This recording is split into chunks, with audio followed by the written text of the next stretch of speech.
Yolan True, and welcome to another exciting day in our galaxy, and welcome to another episode of our little A to Z officers series.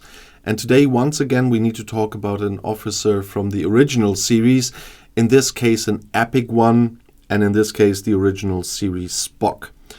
As usual, we start with the stats. He's class science, which means you need science badges to upgrade him. Well, he was the science officer on the Enterprise. He's from the group, the original series Enterprise crew, which means if he's captain, he can get synergy from others of that crew if they're on the bridge, or he can give synergy to a captain of that crew if he's on the bridge as well. And he's from the faction Federation, which means you need Federation faction credits to upgrade him. And in this case, once again, we have a longer explanation text. If you do not know the original series, have a look here. There's always a text in the info box about the officer. As you could already hear, he does have a captain maneuver, and the name of his captain maneuver and his officer ability, Live Long and Prosper, obviously everybody will recognize, I guess. But the captain maneuver Live Long, when defending, at the start of each turn, Spock restores shield health to an amount equal to 100% of the defense of the officers on the ship, and that means all your ships if it's on the station. And that's a nice one, because during incursions, that's where you usually might have a lot of ships on your base. You can have a lot of fun with other players from the other server. If you have your ships in the base and, for example, have Spock as captain of one of those ships, doesn't matter which one, and he is really strengthening.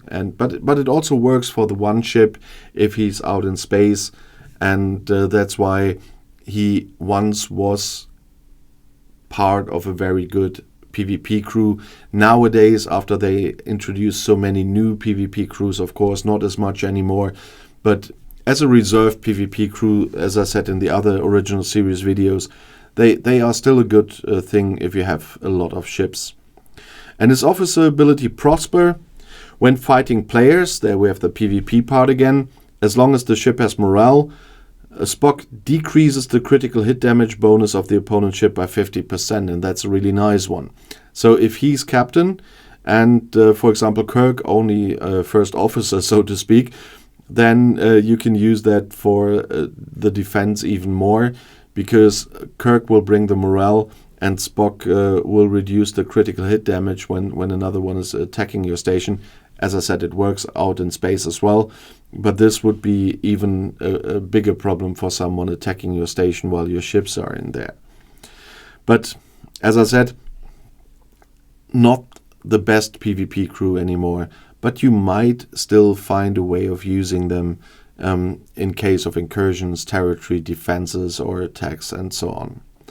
But as you can see on the bottom left, I send him to an away team assignment, and that's because as an epic officer, he does have 3 different traits that you can unlock for him for away teams, and that's Scientist, Genius, and Calculated.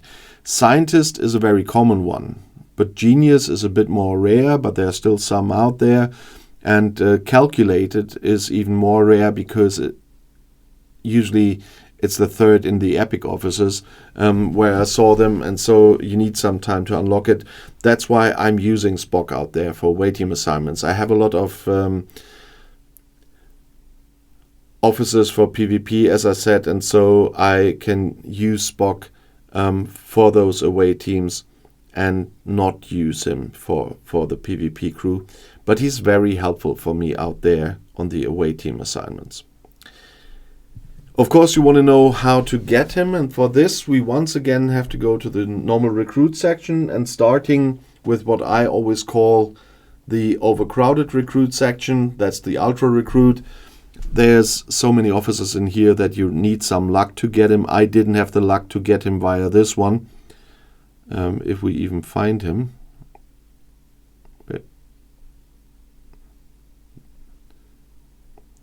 Did they change it?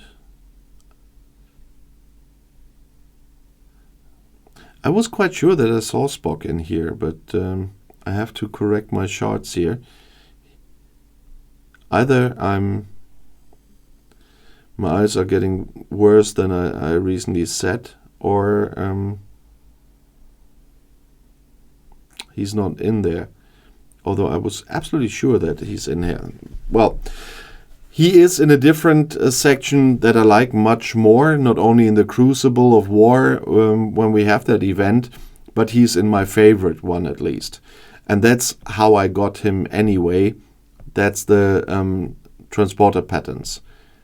And here is Spock, and via the transporter patterns I had a chance of getting him when I chose to get him, and that's the good thing, that he's in there, and that's what I really like about the transporter patterns. But there are only epic officers in there, not all of them, but Spock is one of them in there, and one chest costs 1100 transporter patterns, some cost 1000, in this case it's 1100. He's kind of more rare than other epic officers, obviously, and that's the way I got him as well.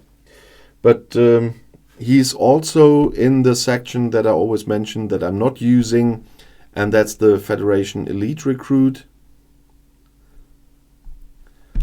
But those tokens cost too many faction credits for my taste, and so I'm not using it. But if you choose to do that, he is in there. If you have Spock, either via the Elite Federation Recruit or the transporter patterns, please let us know how you are using him. Are you using him still in PvP, or are you using him for away team assignments as well? That will be quite interesting for other viewers that have just started the game and are still getting used to the game. And if you want to see another video right now, the next one is right here in the end screen. I'll see you there. I'll be back.